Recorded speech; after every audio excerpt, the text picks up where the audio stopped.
അയ്യപ്പ ദർശനത്തിന് ഇനി ഏതാനും നിമിഷങ്ങൾ മാത്രം. ശ്രീകോവിലിന് സമീപം നല്ല തിരക്കുണ്ട്. അച്ഛൻ കുഞ്ഞുമാളികപ്പുറത്തിനെ എടുത്തിരിക്കുകയാണ്. തോളിൽ ഇരുമുടിക്കെട്ടുമുണ്ട്.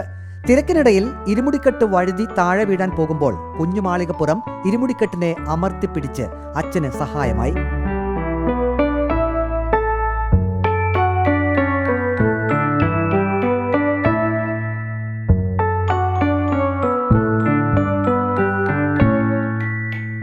സന്നിധാനത്ത് ഇന്ന് ഇടവിട്ട് മഴ പെയ്യുന്ന കാലാവസ്ഥയായിരുന്നു.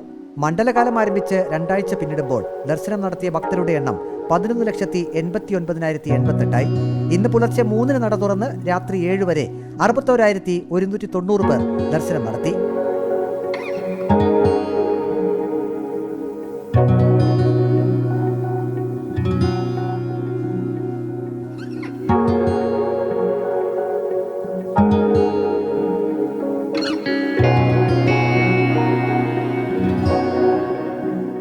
വീഡിയോ ജേർണലിസ്റ്റ് റിജ് ഇന്ദിരയ്ക്കൊപ്പം reporter Praveen Purushothaman, in reporter Sannidhanam.